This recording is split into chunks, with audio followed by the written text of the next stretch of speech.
we're gonna look this out because apparently the right is tearing itself apart and it's actually glorious. So we're gonna check this little debate out. So apparently some of the LGBT part of the right found out yesterday that the right's actually pretty homophobic. Maybe they missed the trans military ban. Maybe they missed the whole fighting over gay adoption rights. Maybe they missed a fight over gay marriage. Not exactly what I expected. But apparently, these two individuals on the left had a conversation with John Doyle and this blonde woman, who I don't know who this blonde woman is, about LGBT Republicans. And you know what? You know what? I actually respect John Doyle and this other person for being honest about, what they think of the gays. How the gays don't really have a place in the conservative movement because the conservative movement will always reject them. And even if one day they accept them, it'll be the same way they accept anyone else, with stipulations on how they're supposed to behave themselves, etc., etc. Because at every point in American politics, it was the American right that were undercutting gay people's fight for liberation and their fight for equal treatment. So, I guess this is coming as a surprise to these folks, but it's not coming as a surprise to me. So I'm very interested to see this. I'm going to go get a drink first. And then we get to watch this 1 hour of the right tearing itself apart as they try to reconcile with the fact that the right really doesn't like gay people. Thank you so much for the Prime Gaming sub. Now, of course, I don't mean this for all right-wingers. There are right-wingers who are nice to gay people. But the right as a political movement is certainly not nice to gay people. Let's get this train wreck on the road. Dr. Carl here was the first one to celebrate me being Harlan. Well, I celebrated that you were banned on Twitter because you repeatedly tweeted that my husband should be deported, Lauren. And he's an illegal alien. I don't really know how much you know about me, but I'm probably the most vocal anti-children transitioning person on the internet. It's what I'm. Right. I'll let you speak. The best thing you can do for us is grow out your mustache and tell people not to live like you. Holy shit. I had no clue it was that bad. Wow. Oh my god. And Blaire just sits there and takes it.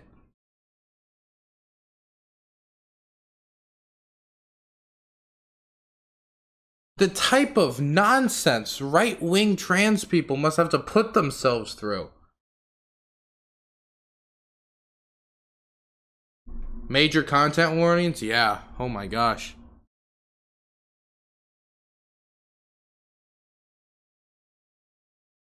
You're right on, DB Michelle. At the end of the day, being one of the good ones still doesn't put you on par with the rest of them, because they still see you as part of that class, that group that they're fighting against. This is the same group of people that voted Trump after he did the trans military ban. After he called, after his government fought against gay people's adoption rights. This is not a surprise for anyone who's paying attention to the candidates they're supporting for office. Those two things, those two issues, never came up. Was never of concern to these two. So is it really a support? I mean, really a surprise that this is how they're going to treat people, even the people on their side that are gay. They're always going to be lesser. Or if they're trans, they're always going to be lesser to them. Always.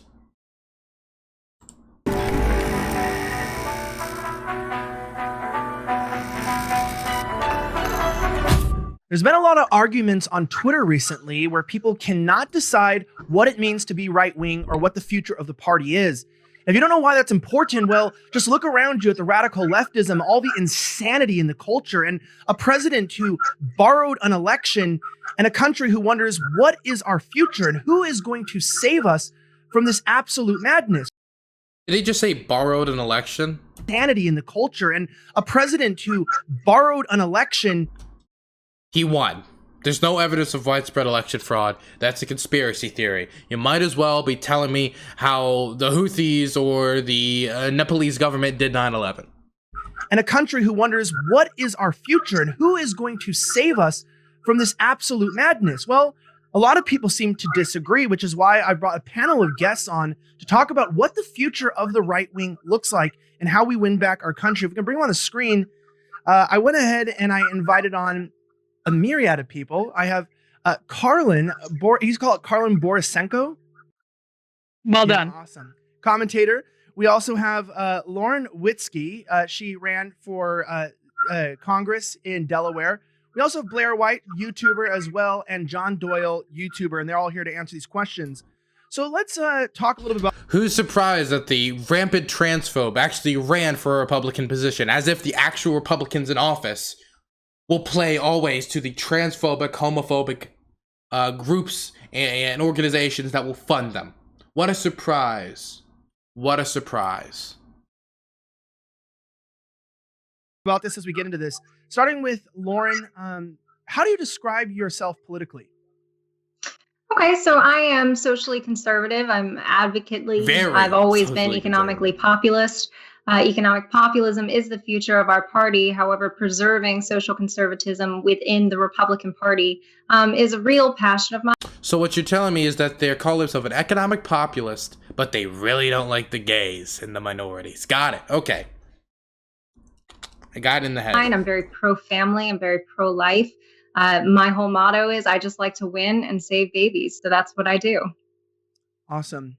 Blaire, go ahead and tell us where you lean politically. Yeah, every political quiz I've ever taken matches center right. So that's me. I don't have sort of the popular story everyone loves of like, I'm a former liberal, I'm a lifelong Republican, always voted that way. And yeah, that's me. I'm definitely a little bit less socially conservative. And that's where I land. John, go ahead. It's a pretty clear copy paste between Lauren and myself, I think. Fiscally populist and socially conservative. Karlin, are you different than them? Yeah, I'm a little bit different in that, some people say I'm a former liberal. I'm actually a current liberal. I have never stopped being a liberal, even though I did leave the Democratic Party. I politically, on my political compass test, I tend to be right in the center, and I frankly just want common sense people to come up with common sense solutions. Awesome. So as we get into this, I want to let you know something important. This is the first question we're going to jump into, which is, what is the future of the right wing, right? If we're going to win a war, if we're going to fight the left, we've got to figure out who's on our side. And there's a split of trying to figure out if the future of the right is a conservative, moral Christian party that is a strong nationalist background, or if it's this big tent party full of liberals, libertarians, disaffected left, etc. Before we jump into that, I want to give a huge shout out to our sponsor for today, guys. The world is getting crazy, and I'm telling you, it is not getting easy out there. Not only do you need to have defensive equipment, you need to own guns, but you need to have some way to conceal. They want to show you can watch the owner of what they have to be a retarder. That's guys. So let's jump right into this. So my question is this: as we look to take back the country from the radical left and we seek to make it a stronger place, how are we going to do that? Is it A, by building a stronger conservative Christian moral party, or is it B, building a big tent party of libertarians, the disaffected left, conservatives, etc.? Like with the questions, we'll try to go in the same order. We'll start with Lauren. Look, my audio isn't perfect. I have noise in the background almost always while I'm here. Example. The thing is, right? Though, a right-wing audio just never seems to get on point, and this guy's a prime example of it. Just can't get his audio fixed out, can he? Come on, it's his show too, right? I'm used to my guest doing it, but him. Yeah, so, I'm really confused why this is a discussion about the future of the right when we have a liberal, actually she's a Democrat, with one good opinion. We also have a transgender on here. I don't really think we should be giving a platform to this kind of degeneracy, which is a gateway drug to pedophilia. I absolutely disagree. We were the party of traditional marriage. We were the party that opposed gay marriage. Look, I mean, she can say that, But I mean, she's a gateway drug to doing Hitler salutes in the forum and in the hallways of our society. Okay, she's a gateway drug to somebody putting bombs on their chest and running into the Capitol before blowing themselves up like a right-wing maniac. Okay, so she can call being transgender degenerate. Okay, but at least they're not putting QAnon tattoos on themselves, shaving their heads, doing Nazi salutes in the forum. Absolutely disgusting. Marriage. We've always been that party. We've always been the party of family. We won handedly in 2016 without the LGBTQ vote. We started losing when we started compromising. So I'm really curious. Okay, let's be clear. This is stupid logic. This person's stupid. It's not a surprise. They're an imbecile. A dunderhead would be the most appropriate word for this individual. So if we remember clearly, Trump has been probably the most pro-gay Republican president ever, and that's not saying a lot when we talk about that, because he's done anti-gay policies, he's gone after transgender people, but he held up a gay flag once, and that's the most a Republican candidate has ever done for the gay community, right? And that just shows how disgusting the Republican Party has been towards gay people, that he is the pinnacle of them being pro-gay. It shows generally how you can't have the right. I'm sorry, I'll give me a moment, guys.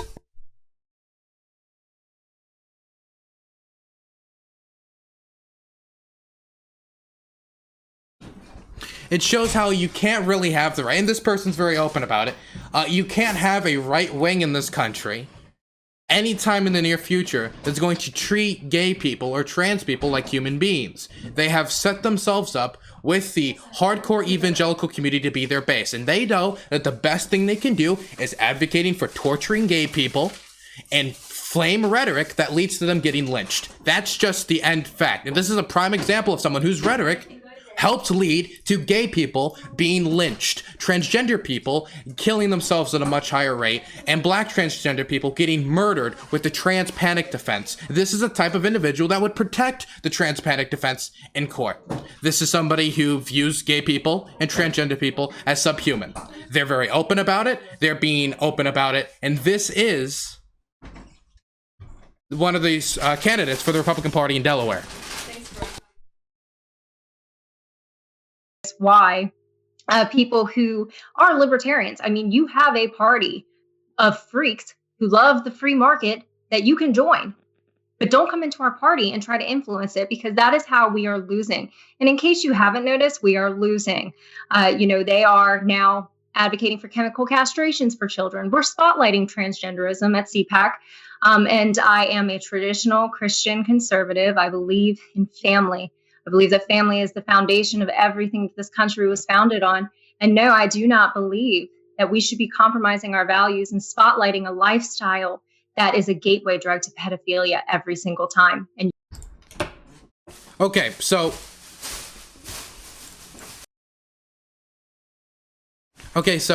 the idea that the Republican Party is the party of the family is ridiculous. It's ridiculous for a few reasons. Number one, they have been the one targeting benefits for low-income families for generations. They've been targeting food stamps. They've been targeting their health care. They've been targeting the assistance to homeless families. They've been doing this for a very long time. They're not pro-family. You can't call yourself pro-family, pro-children, pro trying to protect children until they're out of the room, then screw them, let them starve to death. That's not pro-family, okay? That's pro-regressive values. That's pro trying to make the state influence people.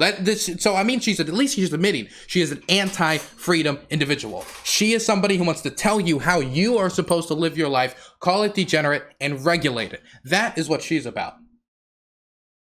Now, again, you cannot be a pro-family party and then throw poor families under the bus. That's the first thing.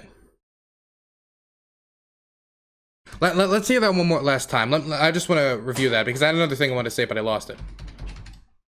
They are now advocating for chemical castrations for children. We're spotlighting transgenderism at CPAC. And I am a traditional Christian conservative. I believe in family. I believe that family is the foundation of everything that this country was founded on. And no, I do not believe that we should be compromising our values and spotlighting a lifestyle that is a gateway drug to pedophilia every single time. And you cannot deny it isn't. Man, it's a gateway drug to pedophilia. I mean, of course, the Republican Party has no problems with pedophilia whatsoever.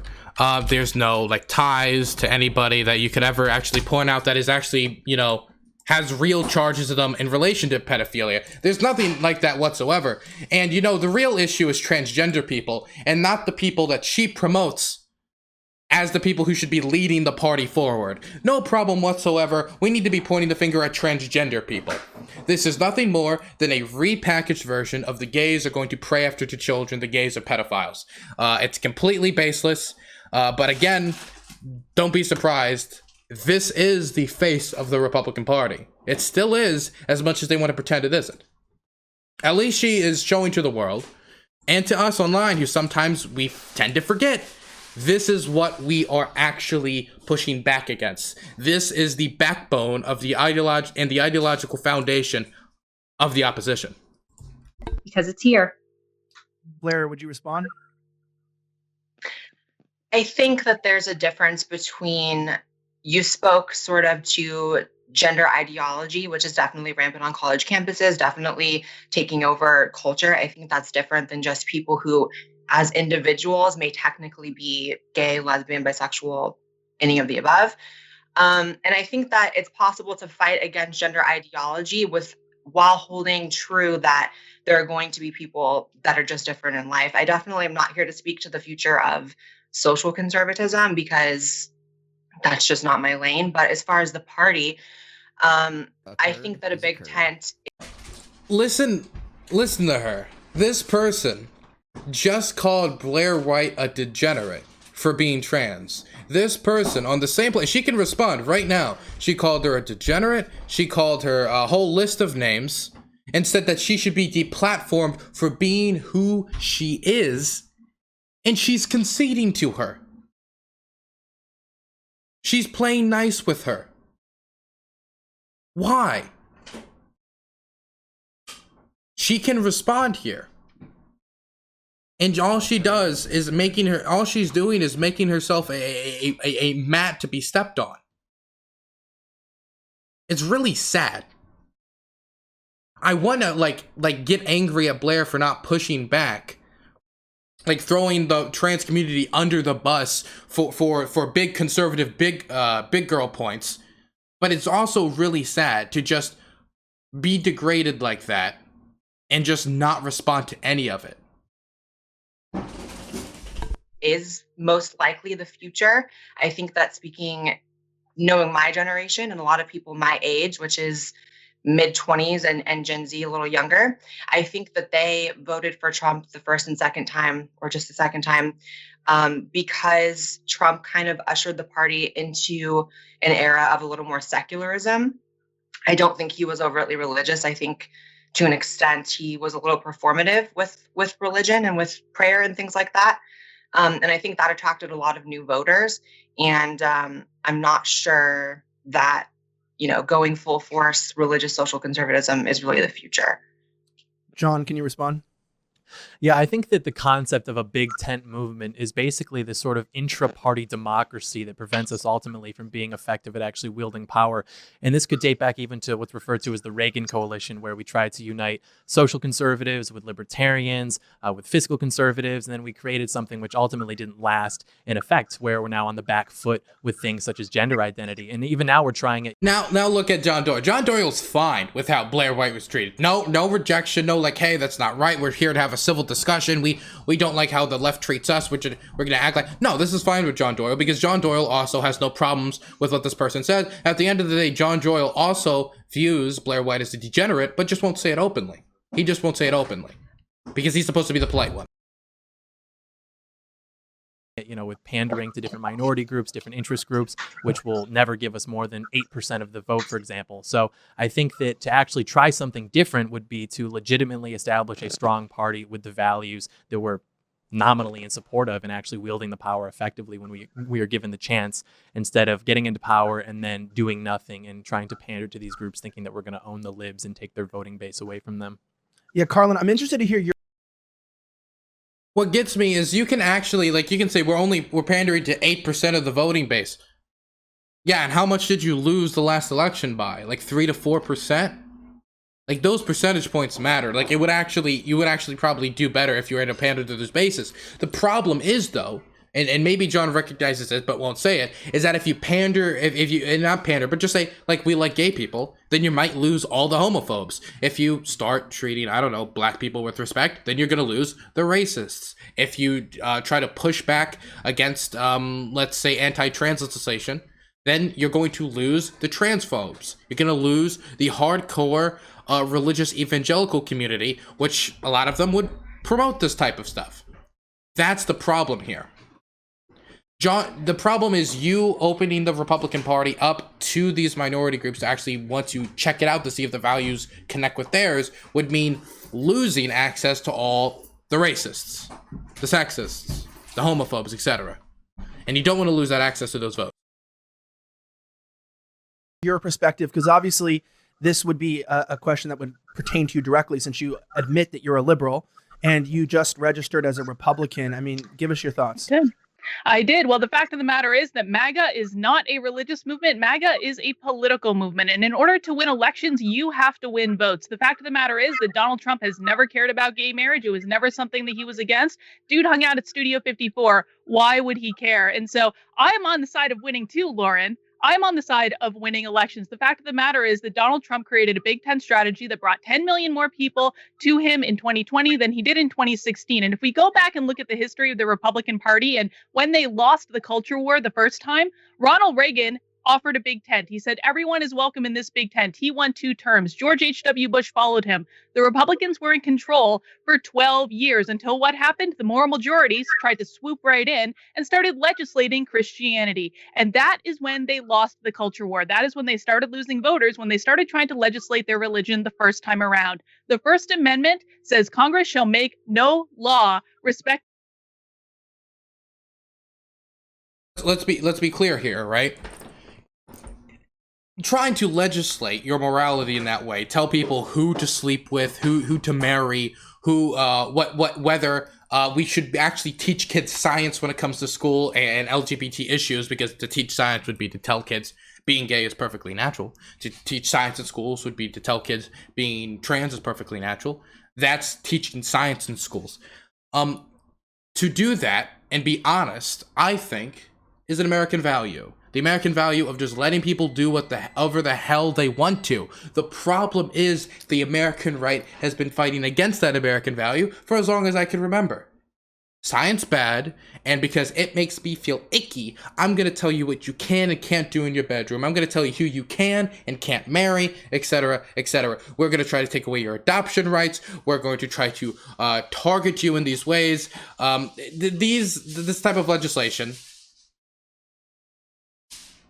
This type of legislation has been pushed by the right for a long time. So I know, since gay marriage has been here in for about 6 years now, and we're kind of used to the idea because it's, 6 years of maybe open gay marriage has made us feel more accustomed to it. 6 years is not enough time to make all the homophobes go away. They're still there. And if you are a homophobe in the modern era, what party still will make a space for you? Democratic Party is not going to make many spaces for homophobes anymore. It's just a part of their base they don't want to get rid of. The Republican Party will. They'll make a space for you. One of them's on this panel. One of them was a candidate in Baltimore for the Republican Party. No, somebody's not bowling near me. No. They're making cookies in the background. John, can you respond?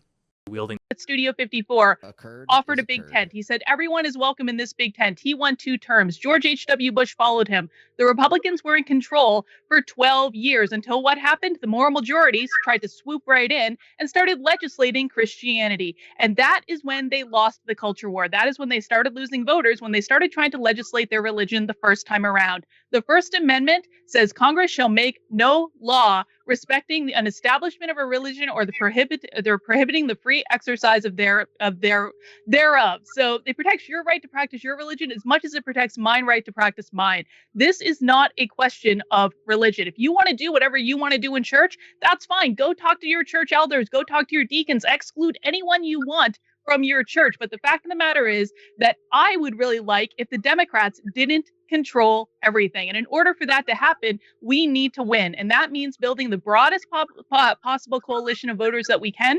And that's what I think we should do. Lauren, that's pretty much opposite of what you brought up and what you were saying. Could you please respond to that? Yeah, so, Donald Trump, he did do things that made the church have to make excuses for him. His Globo Homo initiative ended up losing him a significant amount of the Christian vote. And we are the base of this party. We make up a huge portion of this party, a way bigger portion. What she's talking about is one of the things that is part of the American international agenda is supposed to be the promotion of gay rights around the world. What she is trying to say is that Globo Homo and gay people don't deserve human rights. If you are against that, that is what you're saying, that gay people don't deserve human rights. Simple. Portion than the libertarian sector of the party, no matter how much they want to tell you. So him making those compromises is probably a big part of why we lost, we lost the House in 2018. In 2017, we had the House, the executive branch and the Senate, and we still failed on conservative issues. They refused to stand up for life. They still passed a budget that actually made us forced Christian taxpayers to fund Planned Parenthood. So every vote lost on social conservatism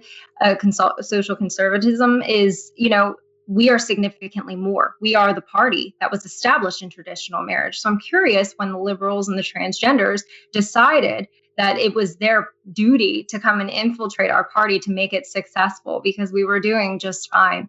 We started actually losing votes when we started pandering.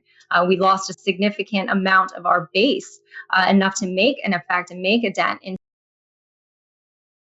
So where did they go?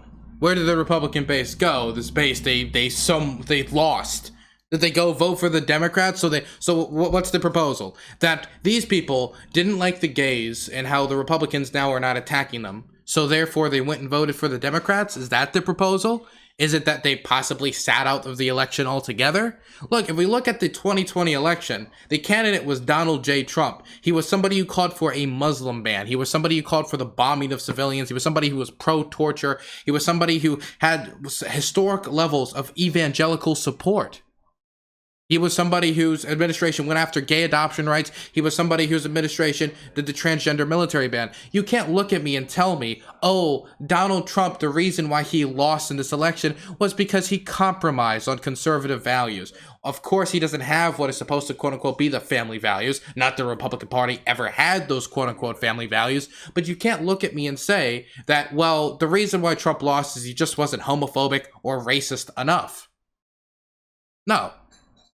He lost because he bungled the pandemic, he led us into a recession, and he was generally a piss-poor president who couldn't deal with the crisis. Simple as. Oh, and of course the Democrats were able to organize get out the vote initiatives in places like Georgia and other places that were quite successful.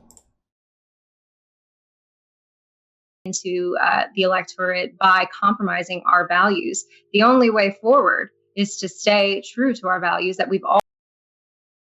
And there's also the fact that Joe Biden was much more popular than Donald Trump. Always been and established on and win with them. It's the weakness. People value strength over anything else. And when we started showing weakness and compromise, that's when we started losing. And I don't think that is something that we should continue. I think that we should remain the party of Jesus Christ, the party of life, the party that celebrates family and makes it as easy as possible for Americans to get married and have children. Why would I celebrate a lifestyle? By the way, she's saying she wants to start a party that makes it the easiest for people to get married and have children, when the Republican Party was the party that made it more difficult for people to get married. Now, maybe it's the have children part, but I don't know. If you look at modern science, gay people can have children. But of course, well, I'm sorry. Republican Party, Science. I know. They need an update on that. I forgot about that part. That people can't reproduce. You can't reproduce. You just can't. So having families, that is the future of the party. We started losing when we started compromising. Big Tent is a lie. Lauren, let me jump in there real fast and give Blaire a chance to respond to that. Sure. I think the concept of more people infiltrating a party isn't necessarily what has happened. I think that the modern left has shown its hand to such an extent that people are just being extremely turned off by it. Again, being a lifelong Republican voter, I've never had a moment where I entered the party and then had plans to change it from within. I think that every American has a right to vote in any direction that they choose.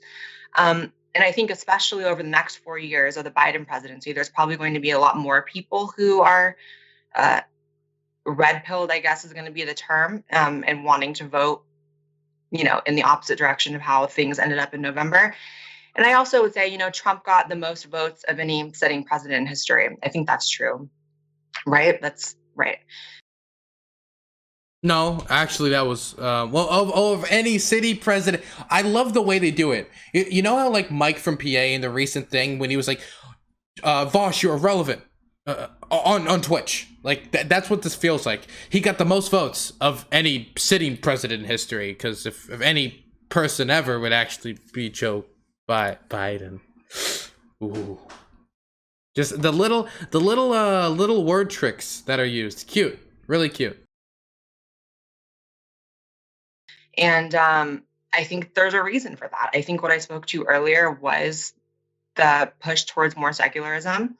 And I think that while social conservatives and religious conservatives still voted Trump because it was the right direction, and like you said, they did make a lot of excuses and compromises on their beliefs, I think Trump really and Trumpism is the future of the party and the future of success. I'm also one of those people that, I don't know, this might have to be edited out for YouTube, but I'm not completely convinced that the election was won by Biden by completely legitimate means. So, okay. I mean, you could also say that you believe the 9/11 was an inside job, or you could deny the Holocaust. You can say the Earth was flat. You can say any other number of wild conspiracy theories. It doesn't make it true. The fact that you just can't cope with the fact that your person lost, and the people that supported your person with you are standing in the same call as you right now, telling you that you're a degenerate and that you don't belong in the party because of who you are. So this is what you voted for. Are you happy with your vote? You can say it was borrowed. I think, what? We can say it was borrowed. You can't say stolen, but you can say the election was borrowed. And so even though, Biden won, I still think Trump is the future of the right in general. So. Okay, John, why don't you jump in there? I think that's correct in that Trump is the future of the Republican Party. But what's interesting about that is that during his first campaign and even his second campaign, he really didn't touch on LGBT issues that much. I mean, he held up the flag, I think, at a few events at the advice probably of people like Jared Kushner. But if you look at where his voters actually sit on the political spectrum, they're not.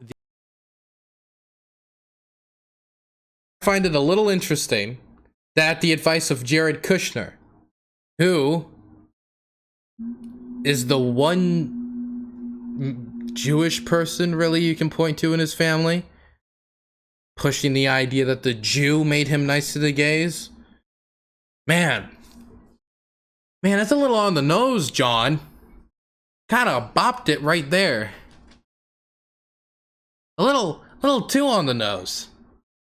It's not really a dog whistle, it's more of a foghorn, man.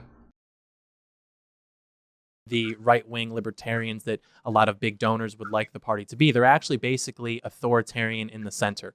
And so if you look at where they poll on issues such as like gay marriage versus traditional marriage or like transgender bathroom issues, like whatever, they're all like very, I guess you'd say authoritative and conservative in that they're in support of traditional and socially conservative policies. And so that's where the momentum in the party is. And so if you're going to come over and vote for Republicans because you agree with their positions on foreign policy or fiscal policy or what have you, that's all and fine. But what we can't do is start to compromise and say that like you can come over here and we're actually going to pander to you as well and give you positions at CPAC. And I think it's interesting because a lot of people that are trying to join the Republican Party or the conservative movement and then bring to light more of these like LGBT issues are basically showing their hand in that they're not actually conservative. And I'm not speaking about you guys specifically, just like the rhetoric that I deal with online, because fundamentally the idea of like LGBT issues is about the enshrinement of total equality, which is fundamentally not a conservative idea.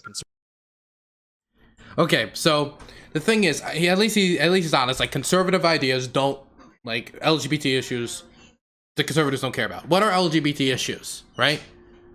Okay, here's the things that are LGBT issues that, like, are not of conservative ideas because it's for total equality. Very scary, very scary.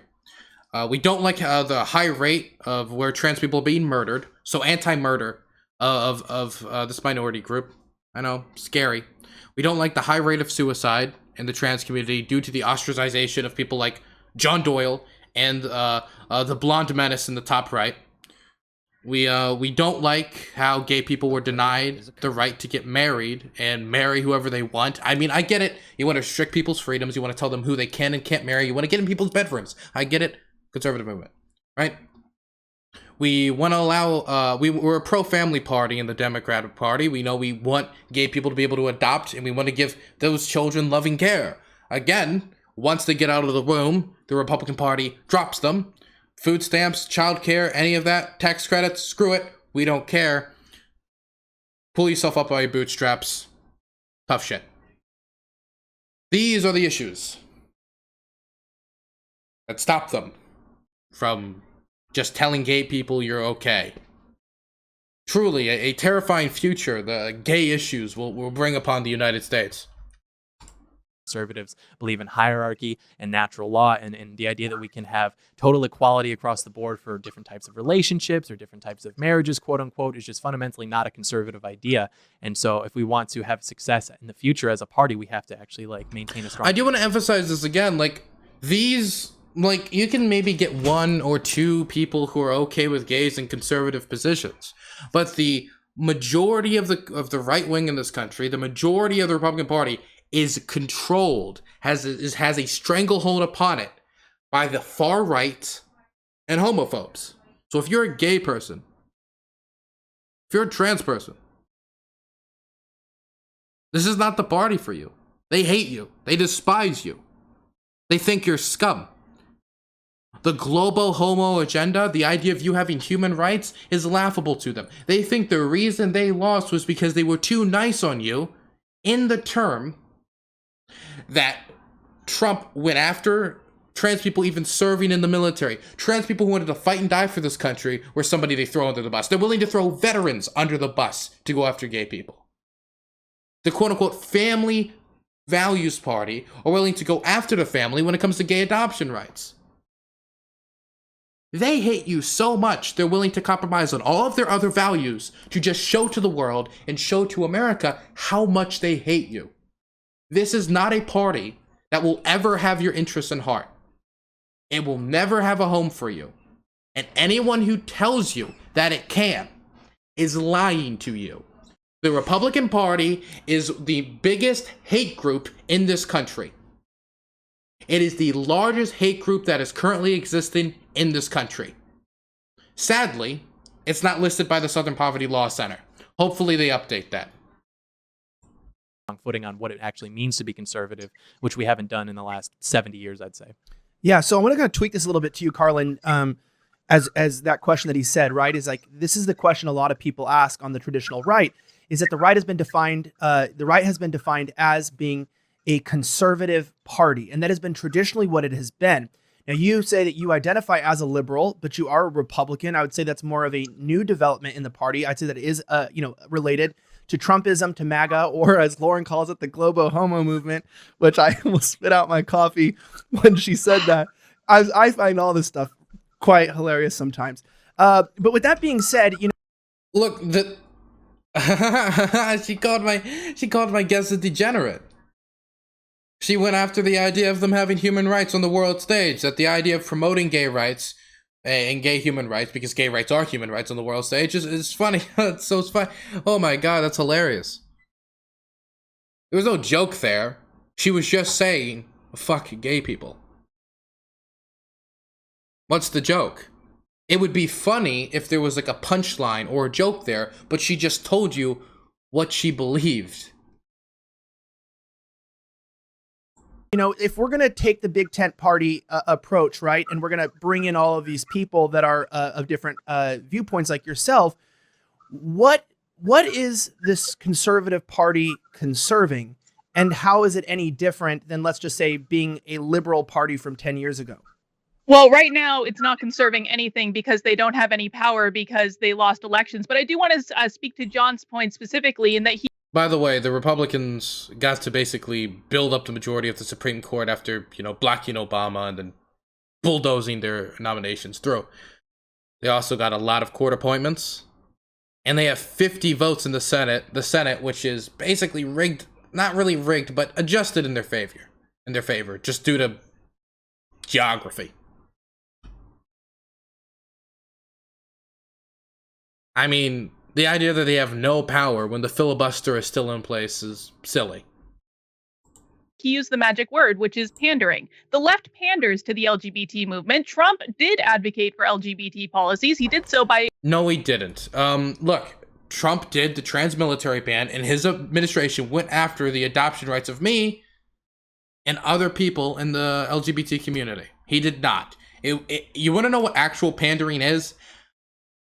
The Democrats actually have proposed, like, protections and stuff to actually protect gay people. They've repealed the trans military ban. They've actually, like, done stuff. Have they done enough? Not in my opinion, but they've done stuff. Pandering, you want to know what pandering actually looks like?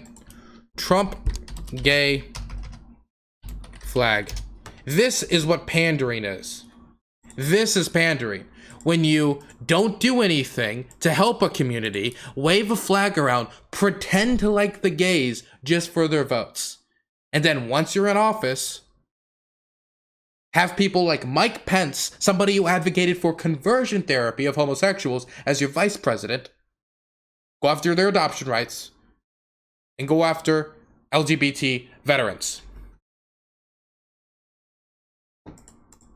Appointing the first openly gay member of the cabinet, which the left likes to forget about all the time. He did support...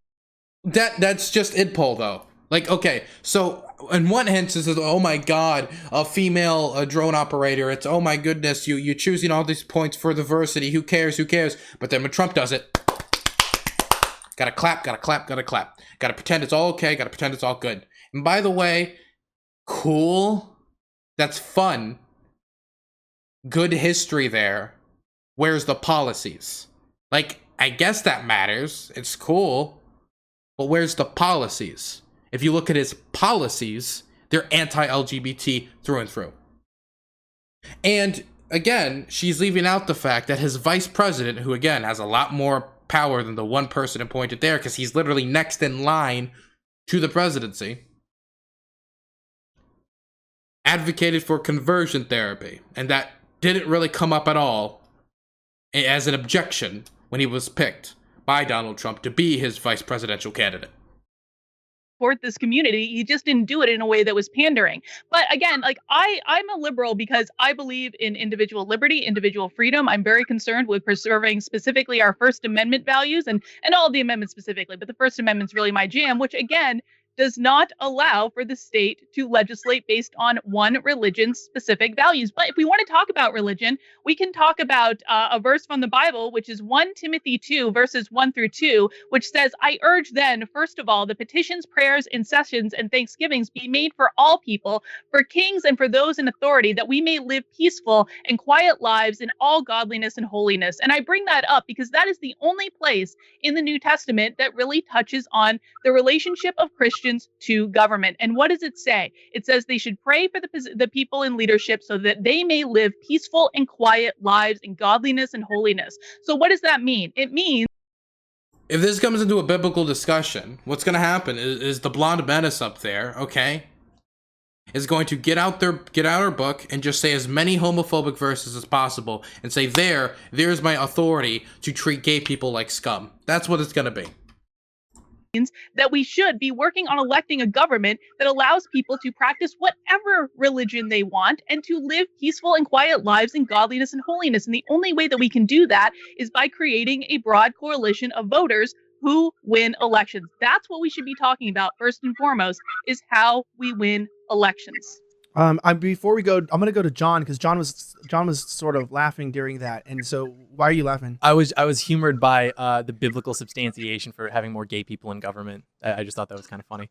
But no, I don't think that, like, even you push back on what I had said about the pandering with, well, Trump appointed these people and he appointed these people. So he was actually, like, serving the interests of the community.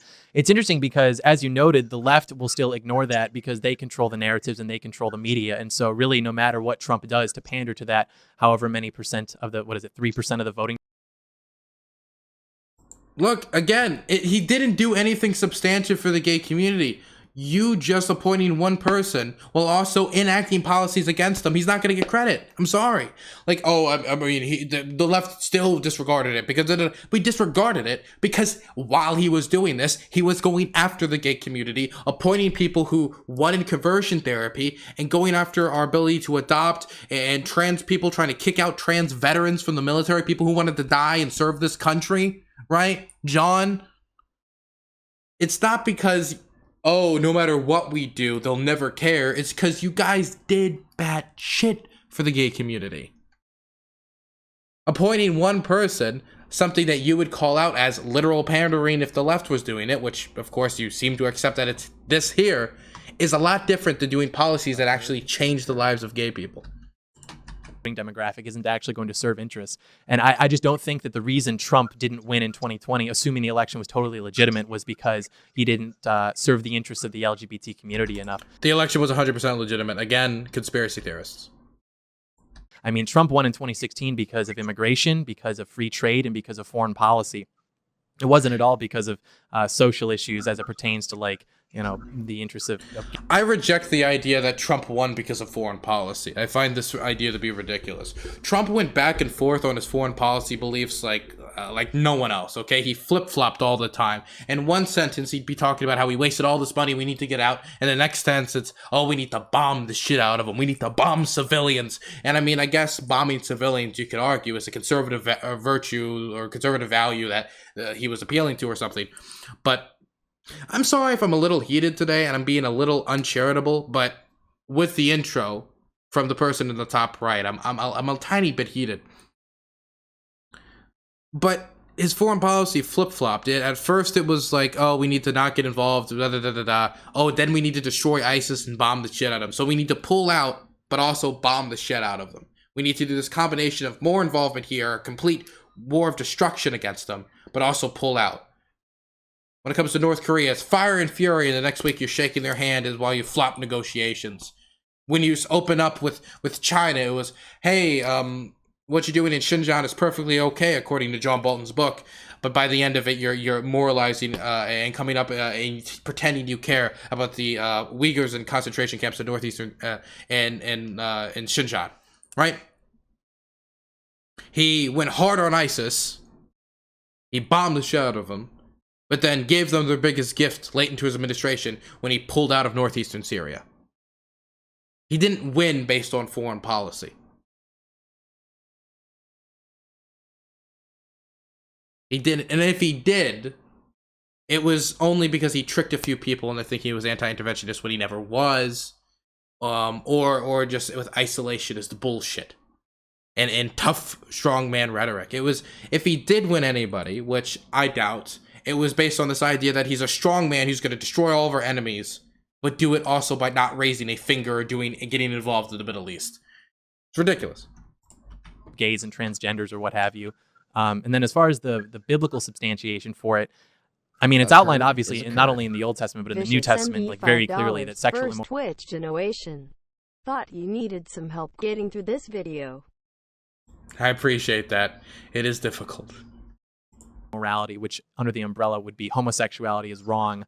But you seem to be alluding to this idea of like the individual and in their private home and things like that when you talk about, people living in a free society to do what they want and not, causing any problems. But what's interesting about that is that was the argument that during the movements in the 1960s and 70s, including the sexual revolution, that allowed a lot of this stuff to have a seat at the table, which ultimately would usurp power away from traditional Americans and traditional social conservatives. And I just think that that's basically a myth, because there's really no such thing as a private individual in the privacy of their own home, because you are one person. And so any actions that you take in your house are ultimately going to reflect you and how you conduct yourself in the real. So we're just rejecting freedom because this argument is like the social cohesion of the state is important, so we must enforce moral laws and tell you who you can fuck, who you can't fuck, who you can marry, who you can't marry. We need to put all these rules on the table. The government needs to tell you what you can and can't do in your own home, because how you act in the books you read and religion you follow affects us all, so you must follow our... I mean, this is the type of logic he's using could be used to justify just about any amount of religious moral grandstanding and trying to force your religious values on others, even though there's supposed to be, again, a separation of church and state. So, again, some really un-American values being pushed here from supposedly the hardcore patriotic Americans here. But again, like, if the idea that you lost power during the sexual revolution or when women had, like, more freedoms, oh no, other people having freedom affected how much power I had. Guess we need to restrict everyone's freedom. That's like dictator speak. I'm sure when the dictatorship no longer can suppress everyone's speech, he has less power. Does that mean we should get rid of free speech because you don't have as much power as before? This is a ridiculous, like, logic. Okay, you lost power after the sexual revolution. So what? Things being good or bad for society is not dictated by how much power you or your party has, John. Real world. And then it's also kind of misleading because people don't want to be confided in the privacy of their own home or what have you, because that almost presupposes that it's something to be ashamed of, and people don't like that. And so what happens is then they start taking to the streets and they start having parades and they start to infiltrate education. They start to infiltrate institutions such as the American. Well, it's not infiltrate, it's just telling kids the truth. Telling kids, this idea that gays infiltrated education or transgenders infiltrated education or something, they don't need to, because they have something valuable on their side, the truth. The biological, scientific proof that gays exist in all creatures on the planet, basically, like us. It exists in humans as well, and that gender and trans issues are legitimate topics of discussion as we continue to see that gender is actually a spectrum. Those are educational discussions that need to be had in educational institutions. The thing is, the left doesn't need to infiltrate education for this to be talked about, if we're just being honest with kids. The right does need to infiltrate education if they want to stop them from telling the truth about homosexuality or someone who's trans. A great example would, of course, be when the right got really angry that Darwin was going to get taught in schools, and they had court cases over it, and you know what happened? They tried to bludgeon anyone who taught Darwinism or evolution in schools. The right had to infiltrate education in order to stop the truth being told. The same thing is happening now when it comes to transgender issues, gay issues, LGBTQ plus issues in general. Same thing. Psychiatry Association. And then, what was it, June of 2015, the Supreme Court decided that 5 minutes ago, marriage can be between two men. And now we're here on the back foot with issues like, hey, maybe kids shouldn't be taking prenatal hormones. Or can we jump into that? Elijah, I want to jump in there because Sure. John just fundamentally misrepresented something I said, because I specifically chose 1 Timothy 2 verse 1 and 2 because it has nothing to do with homosexuality. That's why I specifically chose that passage. It has to do with the relationships Christians have with their government. Now, if we want to talk about how the Bible deals with homosexuality, what I would like to focus on is the fact that there are multiple different arguments for different interpretations of the Bible. I'm not a Christian, I'm not a Bible scholar, but I do know that there are multiple different interpretations for that. And instead of getting into the nitty-gritty about what it says in that area, I want to focus on the fact that, again, this is an argument for the First Amendment, for religion to not be the dictator of a political movement. If you want to talk about these issues in your church, do talk about them in your church. If you want to exclude people from your church, fine. If you want to exclude gays from getting married in your church, that is a conversation between you and your church elders. This is a conversation about a political movement. I think that all the arguments against the acceptance of homosexuality within the right are completely secular. It may just so happen to appeal to the base of that movement as Christians, but I think that Lauren and I could recite several arguments that are maybe even more compelling from a completely secular perspective. Let me. And I jump hope in you'll there. do. Occurred is occurred. I mean, I feel like these arguments would have like stood the test of time if that was the truth. From a secular perspective, the thing is, homosexuality is 100% natural. Anybody who tells you otherwise might as well be telling you the earth is flat. You can see it not only in humans, but creatures across the world. And if we have the means to you know, have male and male, female and female relationships safely, not hurting anybody else, why should the state get involved and say no? Is it really their business? Not to mention, by allowing gay people to come in the public and actually start to build relationships, that means that it'll allow more children to be adopted and actually build families. And you know what? As a family values party, I think you would love that, to have more children adopted. Or, of course, we could let them grow up in the system and get into that cycle of poverty that tends to happen to people who actually live through the adoption system. Do it in church. Let me jump in And, there. you know, I think it's really funny that she's quoting scripture as a liberal, thinking that she can use it against us as Christians. You know, it's like, oh, it doesn't apply to me, but maybe it'll work on you. And guess what? It doesn't work. Playing on our Christian compassion and making us be tolerant and acceptive of all this diversity, you know what that's left us with? Transgender pedophiles on Twitter saying that your daughter asked for it. Your little girl isn't actually a princess. She asked for it when I abuse her. That is. I have no clue what she's talking about. She's making up a scenario. And if she's making up a scenario about this thing that never happened, then let me make up a different one. This blonde woman was terrible, absolutely terrible. When she went into my front yard, and started kicking puppies, just absolutely decking them. She kicked puppy after puppy. She was a puppy kicking machine. The yelps were terrible. It was horrible to see as she was just punting them across the community. Since she was just making up something that never happened before, I would just throw out that thing that totally happened. Is where we're at. So you're throwing scripture at me as a liberal is not going to work. You cannot play the Christian compassion card on us anymore. We are taking a stand for. Wow, taking a stand. I mean, again, how can you say you're such a Christian compassion? You have so much Christian compassion when you were kicking puppies in my front yard, okay? That is disgusting, and I need an apology, okay? I want everybody in my community to know that that happened, allegedly. For social conservatism, because it matters. Social issues matter, and using God's word and manipulating it to try to get Christians to agree with you is absolutely subversive. And that's what we're struggling with in our party, is subverters. You know, how many kids saw Blaire White, you know, giving one of her videos? You know, I know Trump is a cash cow. I know people love to talk about him to get their popularity, but how many children saw her and looked at her? I bet a lot saw her and looked at her. Get to the point. But the thing I really get is like the idea that they're the party of morality, right? The idea that they're the party of morals. And she cares so much about morality when all the time she's complaining about homosexuals and transgender pedophiles and whatever boogeyman she creates, when she could actually just talk about the war in Yemen, the blockade against Yemen. Maybe the current ethnic conflict in Ethiopia and the horrible crimes being committed. Armenia and Azerbaijan, just terrible, terrible conflict. There's war crimes. The elders who are getting beheaded by Azerbaijani troops. There's so much you could be pointing to. The continued civil war in Syria. Or about maybe that there was a presidential candidate who called for the bombing of civilians in the Middle East.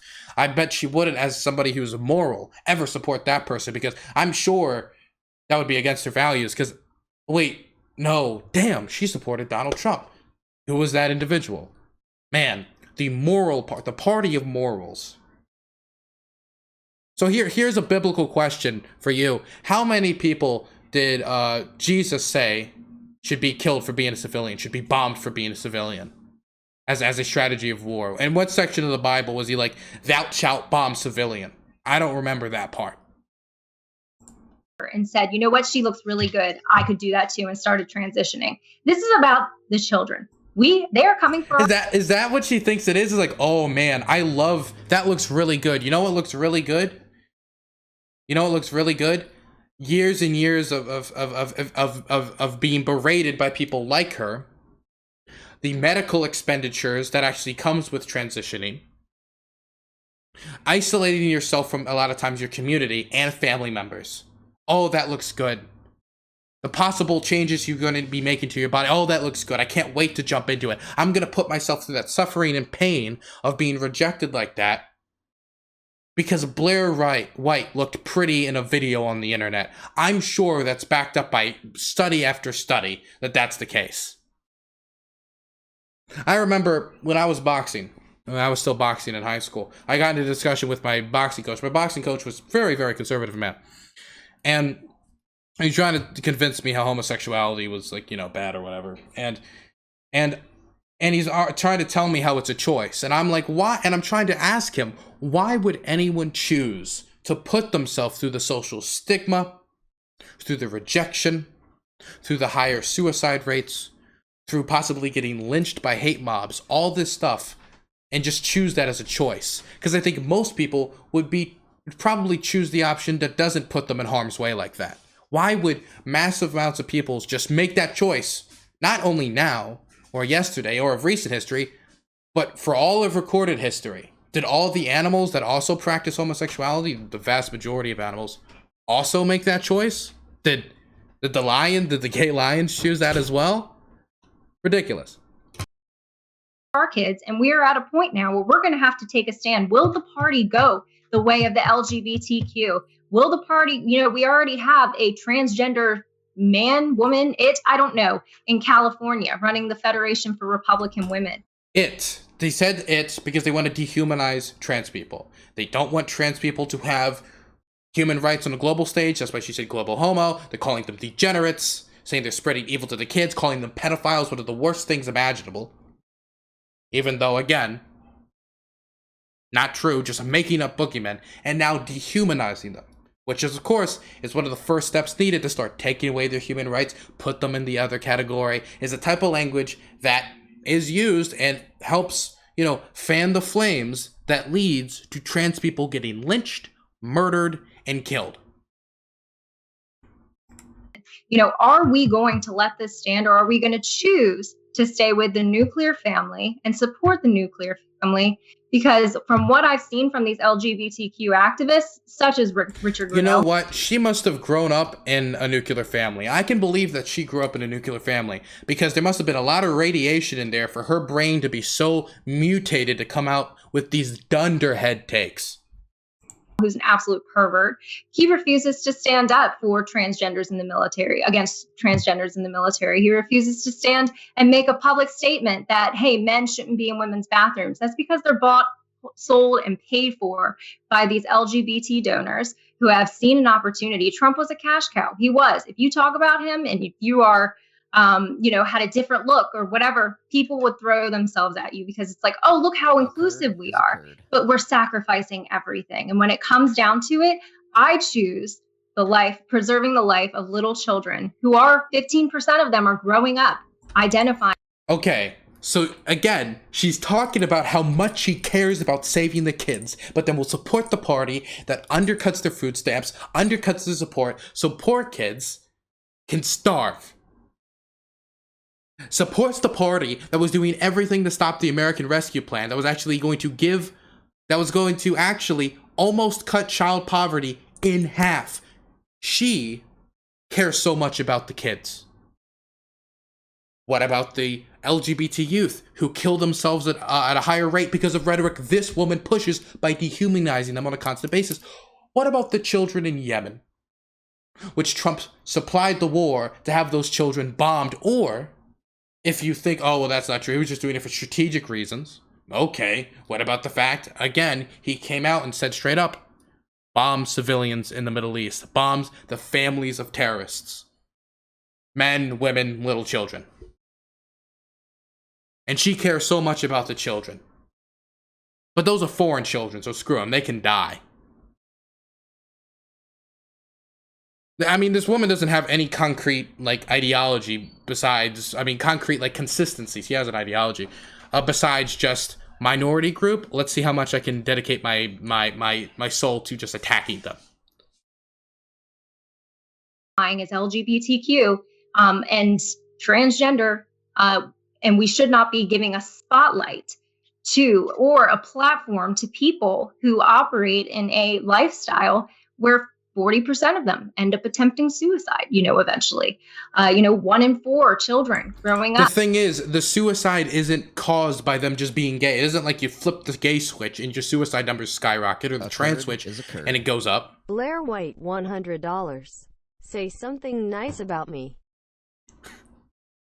Blaire, you have immense patience. That's the best I can do. That's the best I can do, Blaire. I'm sorry. It's the environment that this woman creates that causes those high suicide rates. Do you think being called it and dehumanizing might be, if someone called me an it or tried to deny me my humanity, that could be something that might make me want to put a gun barrel in my mouth. Definitely growing up, being kicked out of your house for being who you are. That is something that could cause a high suicide rate. You want to know something? Bullying victims probably have a higher suicide rate than non-bullying victims. Why? Because how society and the environment they're in treats them. Same thing goes for being gay, LGBT, trans, etc. If your environment is treating you like you're subhuman, like this woman is treating gay people right now, like this woman is treating LGBT people right now, trans people, then yeah, it's not a big surprise that so many of them are ending their own lives. But it's not because they're trans, it's because of the stuff you do. You are pushing those kids to suicide. You have their blood on your hands. That is your responsibility. If you cared so much about these kids, you would shut up, disconnect your internet, and stay in that little cutesy house of yours like a hermit. Struggling with LGBTQI gender dysphoria, end up with depression, drug abuse. I think it's 80% of men have a higher risk of HIV. Why would I support that lifestyle? Why would I even make excuses for that lifestyle or try to use? I want to give Blaire a chance to respond to your statements real fast, because I know Blaire has a heart out. We haven't heard from Blaire. Just on the statement of Lauren said, Lauren is talking about the subversion in the party, the idea that your choice, transitioning. Before I just want to specifically address what Lauren said about children maybe watching my YouTube videos and thinking that they can be like me or transition or whatever. I don't really know how much you know about me, but I'm probably the most vocal anti-children transitioning person on the internet. It's what I'm. Right. I let you speak. The best thing you can do for us is grow up. Look, this woman just cannot let anything counter to her hate just be out for a second, because she knows that if you let anybody who actually knows what they're talking about, sadly, Blaire White isn't that person, then she's going to look like an idiot, a nincompoop. That she did grow up in a nuclear family and it melted her brains to the sides of her skull. Okay? So she has to just jump in to just continue to attack this person and to try to humiliate this person into submission. That's what she's doing, because she looks absolutely terrible right now. She looks like a terrible human being, and the only way to not have that called out is to just jump out and continue to be terrible so much that you just do enough to just shut them up as fast and for as long as possible. Just yell over them. I let you speak. The best thing you can do for us? See, Blaire White is just letting this person just roll all over her. Just completely, immediately when she opens her mouth, just gets quiet, just looks down, and as she gets just completely just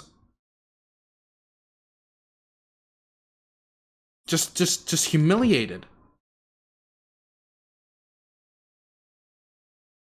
Is grow out your mustache and tell people not to live like you. That is the best thing. And John Doyle's having a blast over here. John Doyle just wants to throw a few slurs Blaire's way. Just he won't do it because he needs to keep up the modicum that he's polite, right? They love it. They love doing this. If this wasn't YouTube, if this was some speech or something in front of a group, they'd be throwing slurs at her. They'd be throwing slurs at her because then maybe the video wouldn't be taken down, but on YouTube it could. Simple. That you can do to help us, because you are not helping. Christ love wafting off Lauren. Christ love. Go at it, guys. I think actually to close on the biblical point, But the I first thing I didn't did get want to say finish is my the point. vindication I of would love Lauren's to point finish my comes point. very clearly in the fact that we have a liberal on here who is And the host doesn't care. The host doesn't care that Blaire doesn't get to speak. The host brings this person on, and then they just use her as a piñata, doing everything but calling her a slur and telling her to kill herself for being trans. Does everything but that, and the host is just there twiddling his thumbs with shitty audio. That's what's going on here. Look, I understand the delicacy. As somebody who's hosted many discussions about transgender issues, I understand the delicacies of getting people to come on to talk about trans issues. And if you get somebody, you got to be a fair moderator, which this person is not being because they did not allow Blaire to speak. Even after Blaire brings it up that they never got to finish, just keeps it rolling. Just lets John finish. Just lets John try to wrap it up. You got to get people who can push back on these points. Blaire is not the person who can point back on anti-transgender points. Anti-trans points. Oh gosh, they said the word transgender so much it's burrowing into my skull. You got to get people who can push back on it. Blaire can't for two reasons. One, she wants to be accepted by these people who hate her, which is extremely destructive to herself. It's extremely self-destructive. It's an abusive relationship. And two, the moderator isn't like stepping in to defend her, do his job, and allow her speaking time at the very least. personally a liberal and ideologically a liberal, though feels as though she can manifest that by voting for Republicans. And so I think that really speaks to how far our party has deviated in the last 50 years to where now there are people who are personally liberal who feel as though their views can be reflected by voting for Republicans. And to close on the thing is, somebody calling themselves a liberal while voting for Donald J. Trump just blows my mind, because it's like, I'm so liberal. I'm so liberal that I can overlook him calling for a banning of a religious minority in the nation that is supposed to stand up for religious freedom, the Muslim ban. And that straight up, just the Muslim ban. And we can say, well, at the end of the day, it had nations like Venezuela and North Korea. He was on stage. He wanted to get total and complete shutdown of Muslims entering the United States. He went to Rudy Giuliani and asked him how to do a Muslim ban legally. Rudy Giuliani said this on Fox and Friends. And you want to know what? They tried the first version, didn't work for obvious reasons, and they had to manipulate it, add more countries so that it could get through legally. That's the first thing. You're a liberal and you can overlook that. You're a liberal and you can overlook his attacks on the press. You're a liberal and you can overlook his attacks on minority groups like trans people or anti-LGBT legislation. Where's the liberal? You say you're a liberal. You say you support free speech while supporting Donald Trump, the person who called for a ban on flag burning. Where's the liberal? Was it ever even there to begin with?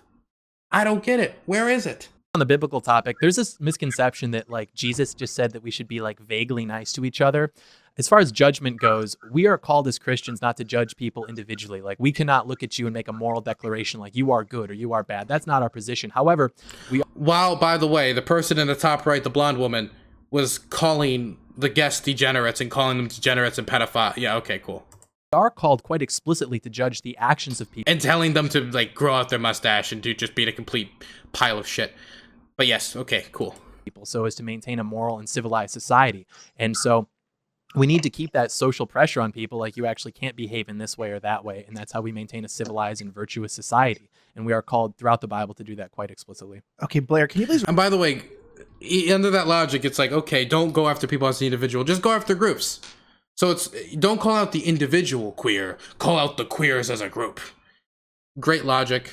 Doyle, the logic machine, strikes again. All right, well, I never finished my point, so I would just like to say, as I said earlier, whether the host is getting a kick out of this whole thing, isn't he? Anyone on this panel likes it or wants to acknowledge it, there is a really huge chunk of LGBT people who are very much against ideas like children transitioning, like trans women in biological women's sports. Look at her. She has to play defense. She hasn't gone offense a single time. The whole time it's just like, can I please justify my existence as a human being? Can I please justify that? I swear I'm not like the other queers. I'm one of the good ones, please, the whole time. And the blonde woman is not taking any of the peace offerings, just continuing to spit in her face. And she's not going to. He's not going to take a single peace offering from Blaire. Blaire's just going to continue to get degraded here. And all of the ideas that are, hot talking points, but they're very real at the same time. So I don't think many kids would look at my YouTube videos and want to do anything like me, because I explicitly have been very known for saying that it's not a glamorous lifestyle, that it's difficult, and that children shouldn't be allowed to transition because it can often be a mistake that really damages their life. So I don't know. I just felt like that was a false premise. And again, I would like to agree with Carlin on the sense. It wasn't a false premise. Like, again, she can't let Blaire finish. She's been talking the whole time. My gosh. It's not the slightest. Look, come on. Be polite. Always be nice. Make sugar your favorite spice. Please shut your goddamn mouth. Like I said, if you want to help us, tell people not to live like you. That people would watch my videos and come to that conclusion when I say not to, and I advocate against it. I think that there are a lot of trans people online that you could argue. Maybe someone looks at their videos.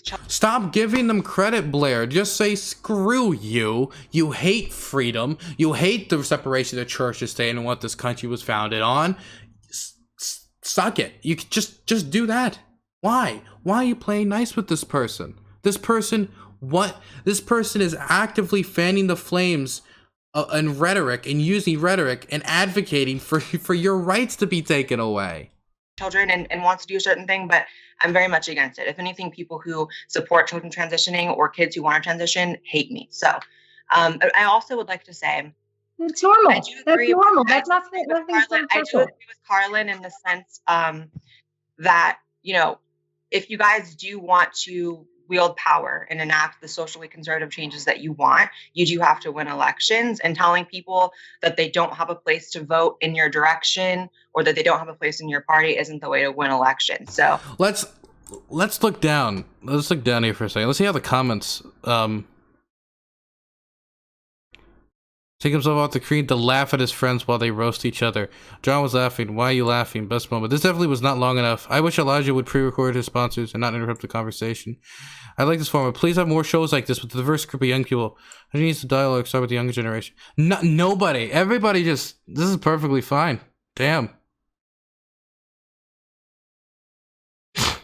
Damn. Nobody cares. I guess if the topic is the future of the right, just further proves that the right is not a place for LGBT people. Abandon it. It's not a party for you.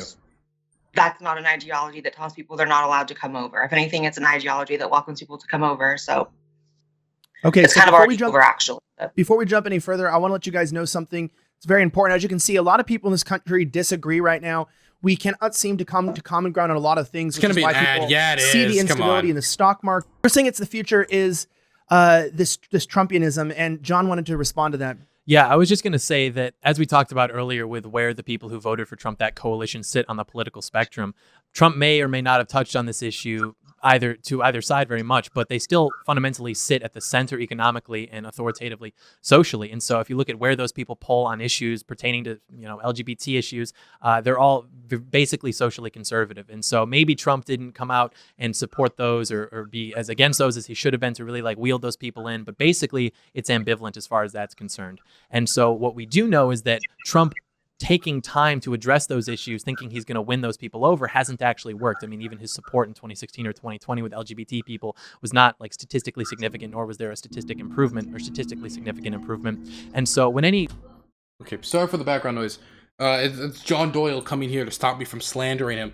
Look, the reason why you didn't see no improvement is because Trump didn't do anything for gay people. One appointment is not going to match up to banning a group of people within the LGBT community from serving in the military and pissing on veterans like that.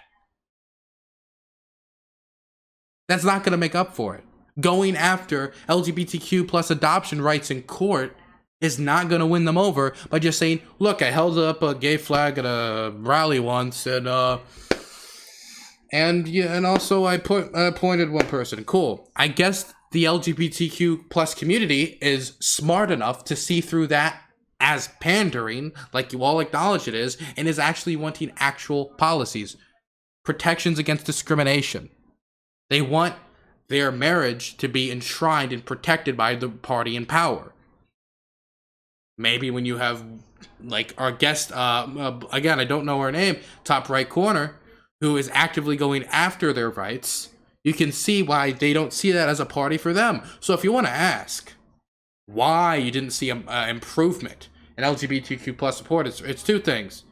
Trump's policies, along with conversion therapy Mike Pence, his pandering was seen through as what it is, while he actively put in positions and put in policies and appointed people who were against the community.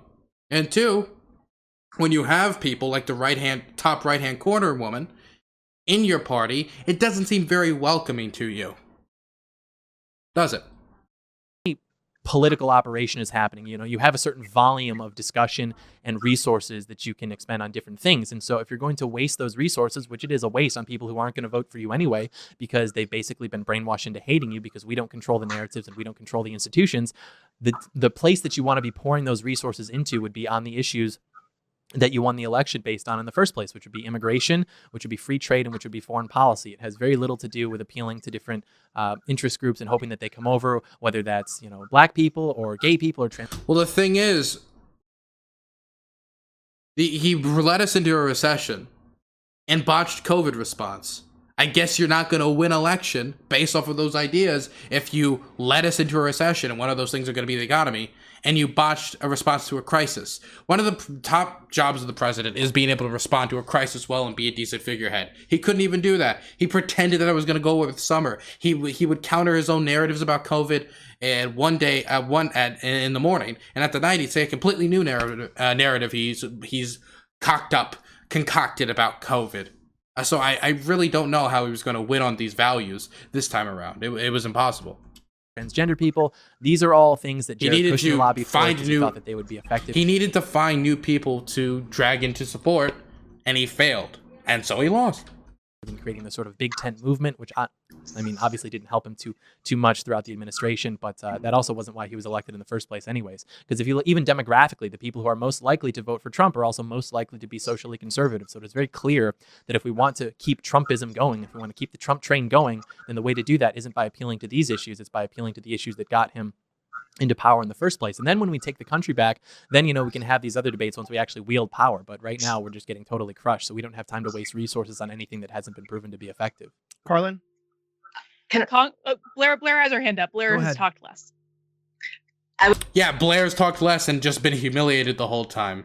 That's all that's been going on. I was just going to say, I actually completely agree with John that pandering to minority groups definitely didn't do Trump any favors. I think that the media completely controls the narratives. It doesn't matter. He could save, I don't know. You can see in her mind, can I say the T slur here? Will I get in trouble? How many slurs can I get off before they kick me out of the group? She's calculated it all in her head. A little person of color who's also trans out of a burning building, and the media would not care. MTG meme $5. What's your take on Magic the Gathering? I've never played it because I'm not a nerd. Woo. Hey. Nah, I just play Paradox games. But that's all the more reason to, I don't think you have to pander. I think you just don't have to try to exclude people. I think that just loses votes. And so, again, it just goes back to, you guys can't wield any of this power you say you want to wield if you're not going to win elections. You're just not. And I don't know. I just think it's just kind of silly to go on about this argument that certain people need to be excluded, because all it's doing is telling people not to vote for you. I actually agree with Blaire. If it keeps going back to we need to win, saying you can't vote for us or you don't have a place in the party I don't see the winning tactic of that. I mean, I don't think that the social conservative movement is going to necessarily grow stronger to the point where... The thing is, you can say, oh, trans people, you can vote for us. Just acknowledge you're all pedophiles and degenerate and you're this and you're that. What the hell? Why didn't all these trans people vote for us? I guess what we should do is call them degenerate and pedophiles more, and maybe next time we'll win. Where you wouldn't need. And also what you said about LGBT votes not having a statistical raise, I believe they did double. Obviously, it's still a small community, but it did double from 2016. So clearly there is a shift happening. I think it was 14% in 2016 and probably 1% every other election before that. And it was 28% in 2020. So yeah, minority groups don't necessarily win elections now. Over time, they very well could. Can I just let me move to Lauren? 'cause- 900,000 Yeah. votes. 900,000 people nationally came out from the LGBTQ community and voted for President Trump. We've done the math. It was absolutely not beneficial for all the money we spent when we could have been going after the working class, the white working class, the Christian working class. Okay, so see, the translation of working class in her mind is, we need to get the whites. That's what she means. When she says working class, what she means is the whites. That's what she's saying. You can even hear her immediately after it says working class, the white working. I'll just translate straight into it. I know this is hard to believe, but gay people can be working class too. Black people are working class too. Trans people are working class too. I'm sorry, but most trans people aren't sitting in elaborate liberal mansions where they sip on the most elaborate and most beautiful wines. That's not what most trans people are doing, okay? And me, this DC metro area queer is not doing that either, okay? I'm in between homes. I've been homeless for like 2 weeks, couch surfing as I try to get into an apartment. We are also the working class, okay? So if you want to get working class votes, our votes are on the table too. Class, I do agree. Religiously, we spent way too many resources. So the lie that we have to be a big tent in order to win, and we have to be inclusive. Like I said, there is a party for free market capitalism and transgenderism and liberalism. That's called the Libertarian Party. Why don't you join them? We do not need you. You are doing nothing but hurting us. You are. Blaire, listen to this woman. This woman's actually, well, don't listen to her like she's telling the truth. Listen to her because she's telling you the truth about the party you're in. They don't like you. They hate you. They just see you as a tool. Right when they get the chance, they'll throw you under the bus, because at the end of the day, the people who are running for office are this woman. This woman ran for office. Nobody else there in this panel has actually ran for office. She did. You can look at the sign Major Taylor Greene put up outside of her office. One man, one woman. When the person across the aisle, across on the other side of the hallway, put up a trans flag because their daughter's trans. And of course she saw it as such an affront, and made sure to go after the woman because her daughter is trans. This is the party that you're a part of. This is the ugly truth. That humiliation you feel, that disgust you feel as they tear into you, call you an it, dehumanize you, say you associate with pedophiles, all this other type of stuff. That is the true face of the Republican Party's relationship with the gay, bisexual, trans community. Hurting the Christian vote by creating a platform for yourself saying, this is Trumpism. This is Trumpism. We should have never glorified this in the first place. While we are losing everything on social issues, we lose every single time. We are influencing, public opinion matters, and we are influencing our own elected officials to not take a stand on issues such as transgenderism, LGBTQ education, drag queen story hour. They are saying nothing. We have created a cowardly. What is the problem with Drag Queen Story Hour? I always see all this about it, but it just seems like people just in pretty dresses reading stories to kids. I personally don't see the problem. It just looks fun. Honestly, I don't see the problem with it. Is it just scary because they look better in a dress? Like what's the scary thing? What's scary about it? There really is nothing scary about it. I think showing children on an early age, I think reading children books at an early age is actually good for their education. I don't understand the scary thing about it. Elected class within our party, so it is not helping us. There is absolutely no electoral benefit. There's no social benefit. What you gonna say, Doyle? Like I said, if you are a gunslinging, freedom-loving person, absolutely, we'd love to have you come vote for us. But should you be having a say in influencing the party? Should you have an opinion that, like Jared Kushner was the one who did push the LGBTQ agenda. She is like a second away from calling Blaire uppity. Migration. And those were the things that, mass migration was something that Trump addressed in 2016. That's what got the white working class out to vote for him. So there are plenty of votes out there for us to get. but it doesn't come with compromising. We don't get those 15 million unregistered Christian exactly, voters. handsome robot. It's like, we'll take your vote. We don't want to see you. That's what it is. Get them registered to vote and out to vote for us by glorifying the LGBT community. Congress that's shall actually make where- no law respecting an establishment of religion. I don't know why Lauren's so against the First Amendment. I think the First Amendment's pretty great. I also think the Second Amendment's pretty great too, because it protects the first. And these are the things that we should actually be conserving, and we can't do that if we can't win elections. The fact of the matter is, Lauren, that every single problem you have with the LGBT movement right now, from giving hormones to kids, medical transition, whatever, this was all caused by the right losing the culture war 30 years ago when they tried to legislate their religion. That is why we're currently experiencing this today. The only way to come back and conserve whatever it is you want to conserve is by winning. Well, what about her? Top left-hand corner. Is she at all like getting a wake-up call here as the supposed liberal who's able to overlook all of the terrible stuff Trump did and vote for him in 2020? Like, is there any wake-up call in her head like, oh no, oh my God, is this my party? Is this the party I signed up to? Anything? No? Probably not. Elections. And the fact of the matter is, it's not just people like Blaire who vote based on LGBT issues. I am straight as an arrow. I'm married to a dude. Between the two of us, I'm the one that's actually married with the family.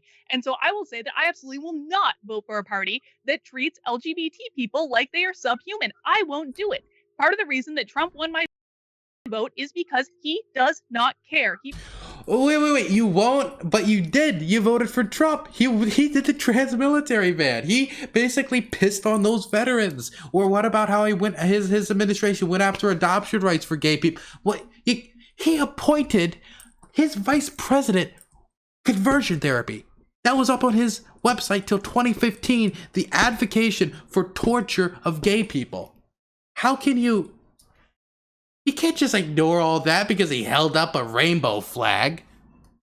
I thought the right was against pandering. What is this nonsense? He promotes people. He doesn't promote sexualities. Okay, so first of all, you're using issues again on me that you don't apply for yourself. So Dr. Carl here was the first one to celebrate me being banned from Twitter. She was so excited to see that my voice had been silenced. So freedom of speech for thee, but not for me.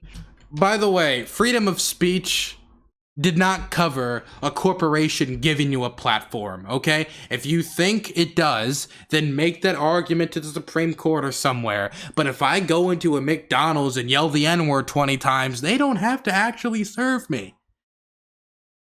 Absolutely. So, disregard that opinion. Well, I celebrated that you were banned on Twitter because you repeatedly tweeted that my husband should be deported, Lauren. And he's now an illegal alien. Thrilled. No, he's not. He has a permanent green card. I am now thrilled that I don't have to hear you call for my husband to be deported on Twitter, who has had a permanent green card for the last 6 years. He came into our country illegally. He broke our laws. He did not do it married an American. How lucky is he? Go back. He has to go back. No, he doesn't. Under American law, he doesn't. I thought the Conservative Party was a party of law and order. And now, since he has a permanent green card, what's the problem? Law and order. That's how it's supposed to work. What, are we just supposed to reject the laws? Look, all I'm saying is this blonde woman's probably an anarchist who wants to burn down a few police stations. That's what it looks like to me. Man, she needs to calm down with this anarchy stuff. I'm sorry, no, he doesn't, honey. That's not how laws work. It's not how laws work. I'm sorry. I have a husband. Look, at least the person in the top left-hand corner has a backbone and a spine when engaging with this person on the right, okay? At least he has a spine compared to Blaire White just taking all of it. You don't, Lauren. I'm sorry. I'm sorry.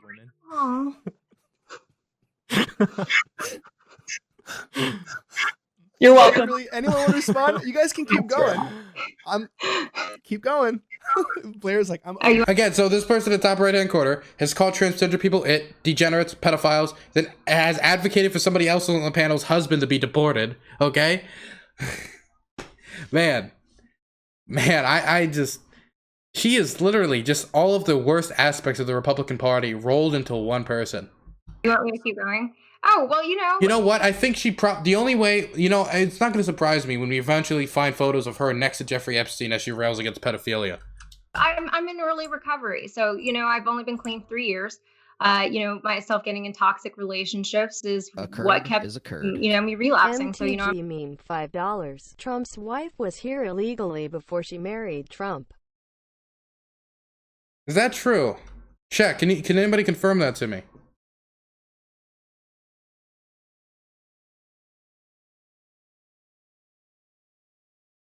No, not exactly. Okay, well, there it is then. Wait, so this person was a drug addict? well, I'm in early recovery, so I've only been clean 3 years. Myself getting in toxic relationships is what kept me relapsing. So I'm just. So she was a drug addict. I'm happy she's no longer using. I've lost my mother to drug use. I know how dangerous that could be.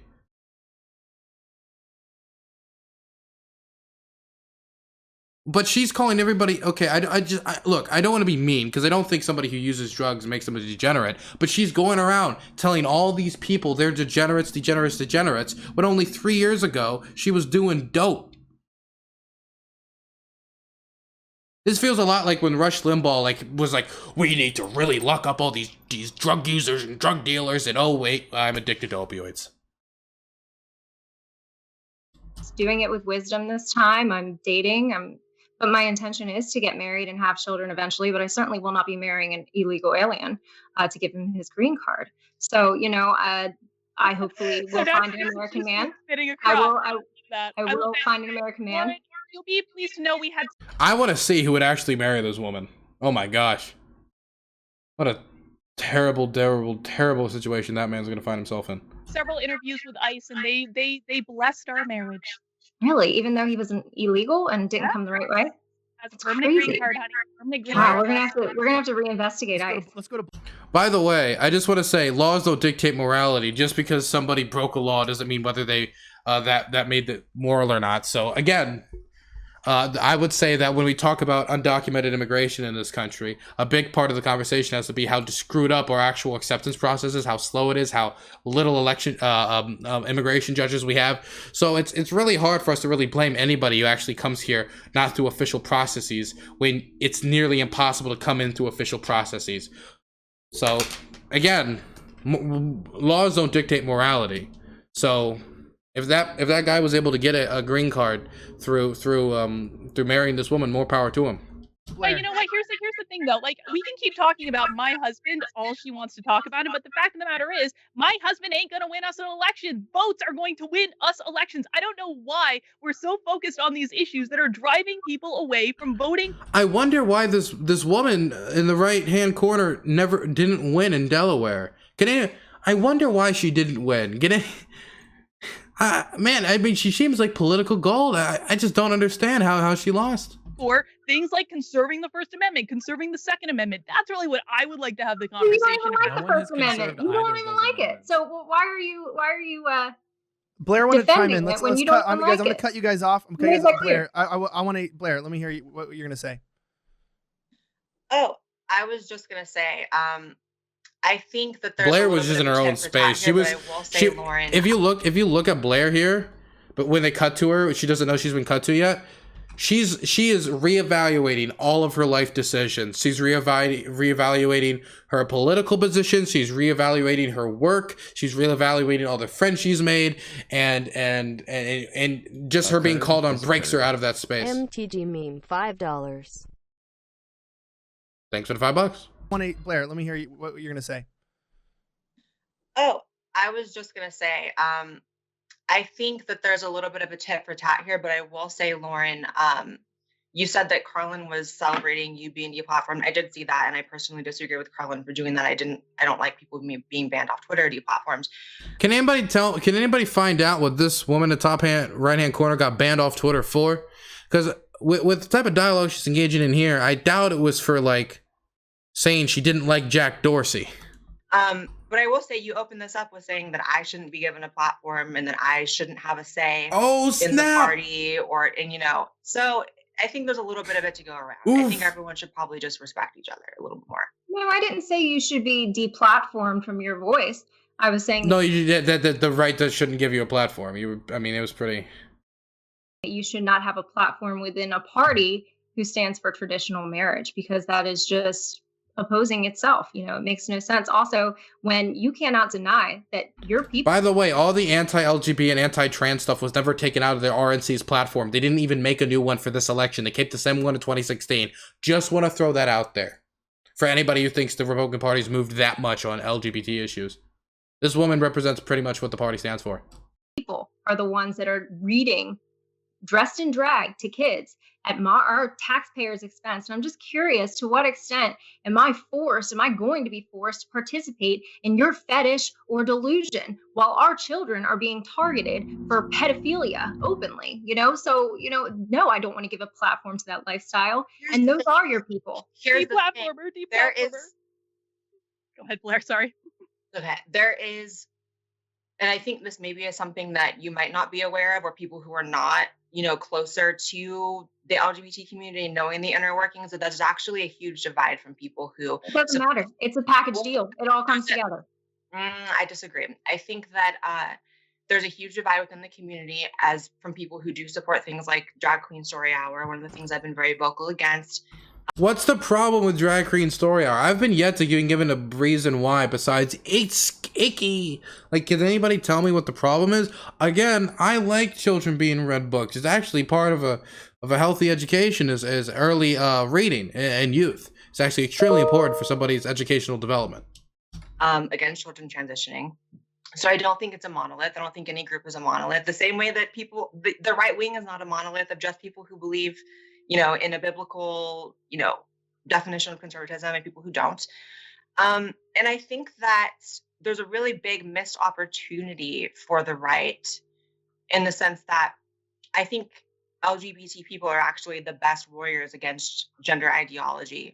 And and seeing children being. What the hell does gender ideology mean? Is it just another like the truth scares us, so we're gonna call it like it's ideology and not like facts and science that backs up gay people existing?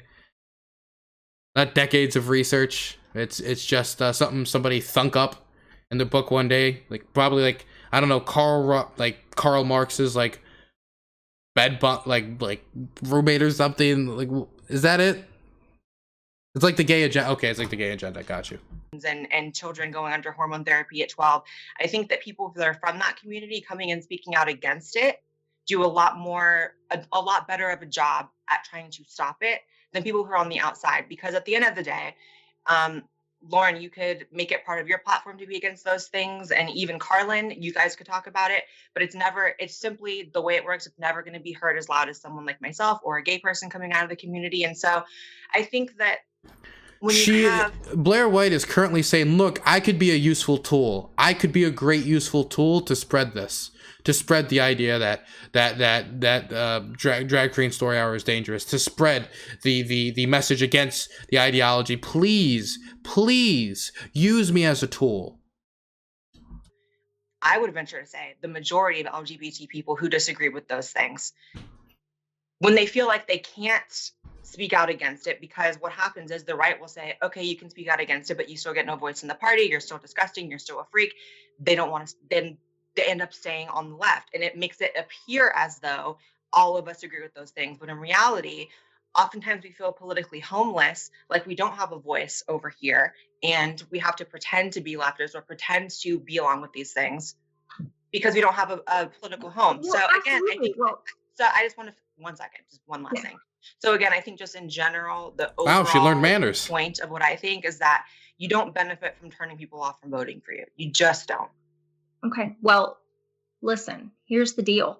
Your whole lifestyle really opens the door to everything that you claim to stand.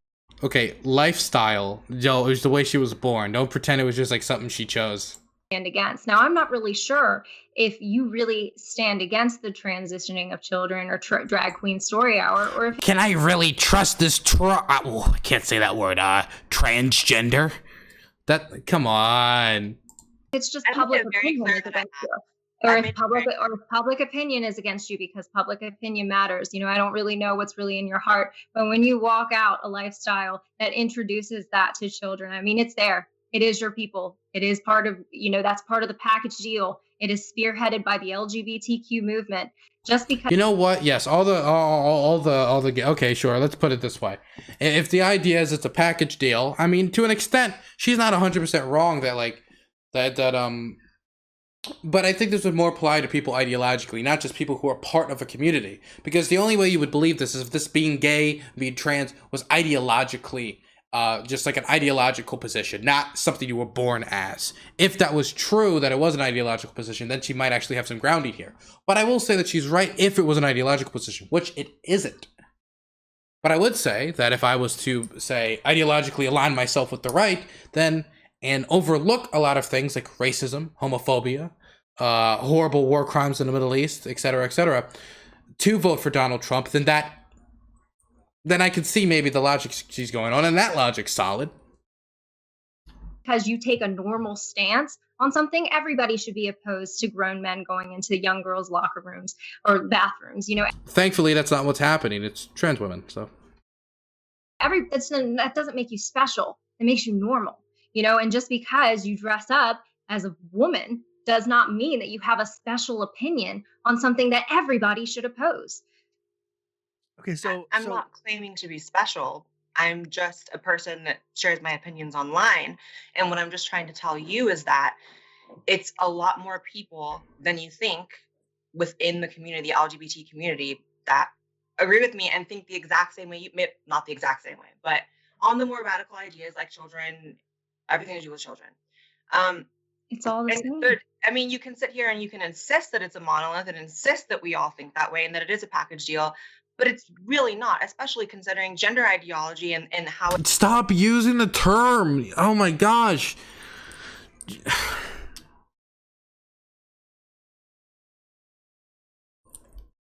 my God. I don't know how somebody could understand the complexities of gender dysphoria or on all the issues that comes with the transition and all that, and understand that enough, but still at the end of the day be willing to say the word gender ideology, knowing that word is specifically being used against your community and who you are as a person. When this woman in the top right corner says gender ideology, Blaire, it is not this thing that's this bad thing over there, but not you. It is you. She's using it against you. That word is used against you in the community you're a part of. It has manifested now and taken over culture and been popularized. It started it started well after the existence and acknowledgement of gay people or transgender people. Transgenderism used to be a purely medical issue that was treated on a purely medical basis. Gender ideology that we see on college campuses and that oftentimes it's communists spreading it, that came much, much later. So I think that they are two separate things. Okay, so let me I have to move the conversation on because I know that Blaire again has a hard out. And so I kind of want to give Carlin and John a chance to respond to this. So as we're wrapping this up with the big tent, with the idea of the place with gays, I don't want to get your opinion wrong, Lauren. So if you can give me a brief response to this, do you believe that we should exclude the LGBT influence from the right wing and reestablish sort of like a Christian party? Can you give me your summary in under a minute? Yeah, so certainly. In conclusion, the LGBTQ community has no platform, should have no influence on the party that was based on traditional marriage. Opposing gay marriage still is our platform. That hasn't The thing changed. is, this woman, she treats like the gays like they're the enemy. Because that's what she thinks of them. They think the gays and transgender people are the enemy. So she thinks that any member of the LGBT community being within the Republican Party is an infiltration, much like a German soldier getting behind enemy. Well, wait, let me fix that analogy. Much like a Russian soldier getting behind German lines. I want to be more accurate to her. She sees it as an infiltration. She sees them as enemies. She doesn't see them as like fellow Americans that deserve respect and you should listen to them. She sees them as people who have chosen to accept a disgusting ideology that they're subhuman, they're and they are the enemy, and they must be dealt with. That is the position she holds. So the idea of Blaire White being part of her quote unquote movement, even as a tool, she's like a hardliner.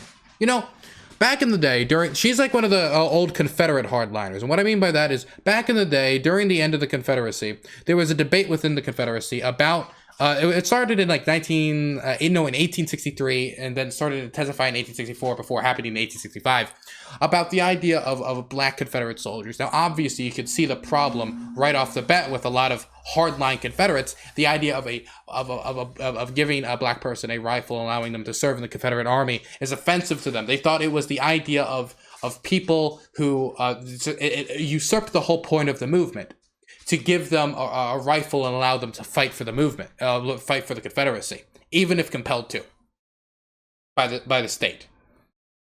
It's much in the same ilk. Even if they're using Blaire as a tool for disinformation and for hate, they see it as disrupting the legitimacy of the movement. The same way that those Confederates saw black people serving with them as disrespecting the white man's movement, quote unquote. It's much in the same regard. Change, but we are going to have to vote on it again soon. You know, are we going to be the party moving forward? Are we going to be the party that compromises on our values that got us this far? Or are we going to stand firm on issues like family, restoring the nuclear family, getting dads back into the home, re-legalizing conversion therapy, which they have stripped parental rights, where children now can't even go to get therapy if they choose to change their mind while struggling with gender dysphoria. You know, the only path forward with this LGBTQ agenda is stripping parents of their rights. Parents are being villainized for not wanting to transition their children. They're having their children taken away. How can they say they're stripping parents of their rights and all this other stuff and all this other nonsense?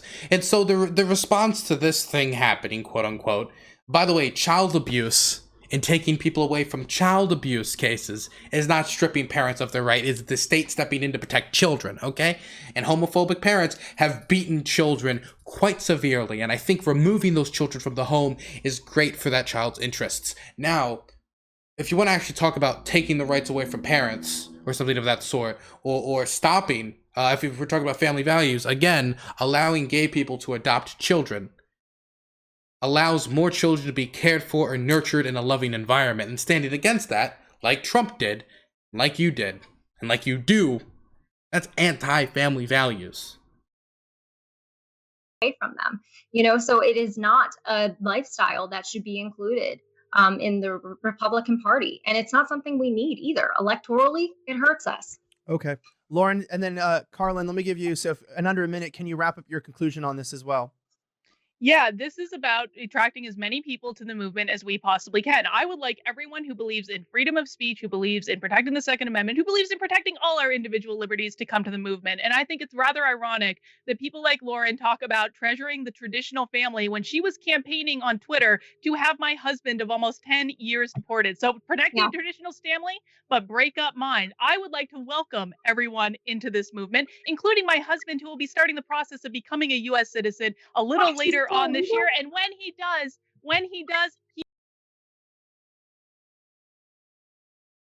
What gets me about her is she doesn't even she thinks one of her big issues is immigration, and she doesn't even understand the immigration process. Not being a U.S. citizen doesn't mean illegal. You can have documents to actually, for like work visas, green card. How can you make immigration like your big issue and understand literally nothing about immigration? he will be voting in the MAGA movement just like me. John? I think that Lauren summarizes it pretty well. We're not saying that we're going to turn these people away. We're just saying that their issues can't be represented in our party platform because John Doyle saying being transgenders and look. He's just backing her up. He hasn't criticized Lauren for like a single thing she said this whole discussion. Her treating Blaire White like she's subhuman is fine to John, because that's the way transgender people should be treated, like they're subhuman in his view. It's fine. He doesn't need to be the one to do it, but he'll most certainly look the other way. Their issues fundamentally represent something that is deviant from the traditional American society. And these allusions to the Constitution as though it's an argument about religion, I think is kind of disingenuous because, like I said earlier, Lauren, I think, I mean, speaking for myself, I was against these sort of issues before I really came into the faith. But I think it's important to put that into context, that like when the Constitution was written, you mentioned the First Amendment and the Second Amendment, even the founding fathers like Thomas Jefferson, who would now be considered to be like the most radically pro-freedom of the founding fathers. When he was governor of Virginia, he wanted the punishment for sodomy to be the equivalent to the punishment for rape, because these were always considered to be deviant acts that were against and went against the social fabric of the nation and the moral fabric of the nation. Okay. I can also point to founding fathers that owned slaves. That doesn't make that the correct moral thing, okay? So? I can point to founding fathers that were rapists.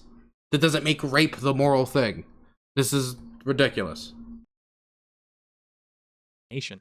So if you want to come vote for Republicans nominally, that's great, but you can't have your issues represented, because all of your issues, whether that be two men getting married, or it's just like it all represents something that is the total enshrinement of equality, which is fundamentally a left-wing idea, and it always has been. And then Blaire, give us your conclusion.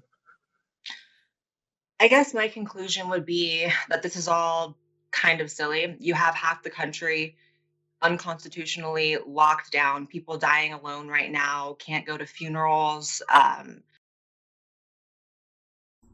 After all of that, that's what she's going to talk about. No punching back, no counter punching.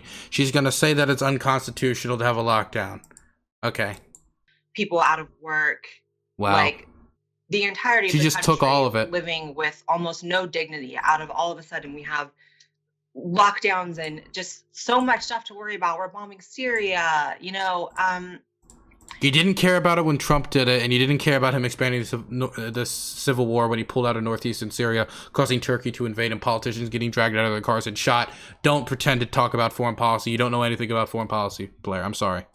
I can't wrap my head around this being even remotely close to the most important conversation happening on the right or anywhere. And I think that it's also kind of just over.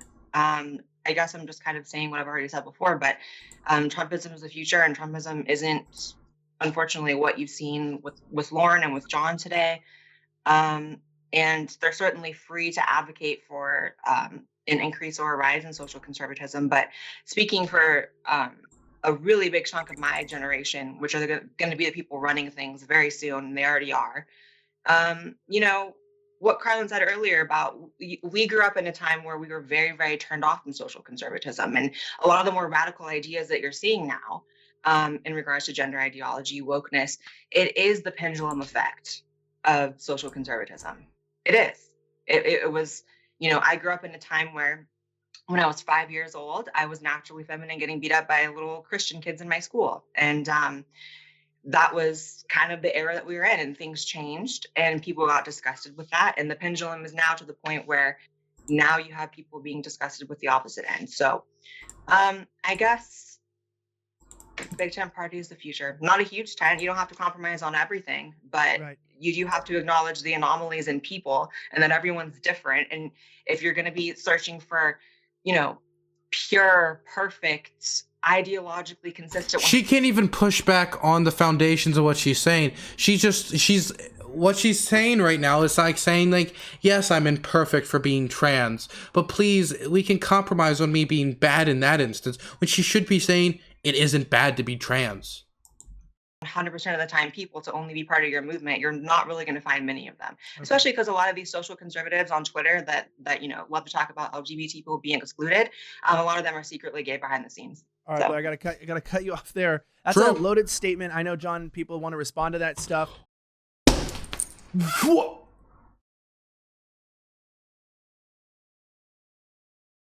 That's a loaded statement? All the stuff where she called trans people degenerates, pedophiles, to the global homo, the thing you laughed at, none of that was loaded. But her saying that at the end was Okay, well, great. Wow. No bias and moderation there. Just let people talk over Blaire. Just, wow. Okay. Got it. Maybe you are secretly gay behind the scenes. Maybe you're not. Maybe you're super straight. It doesn't really matter. Guys, I want to hear your thoughts below in the comments. We could kind of go on with this conversation forever. And I want to... Wow.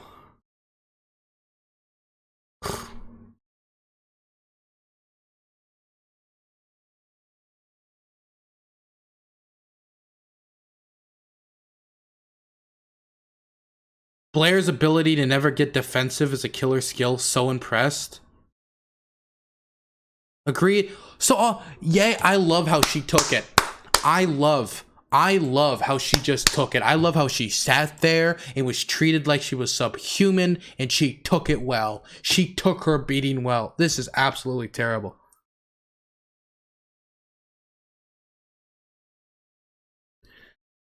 Wow, man. How gross.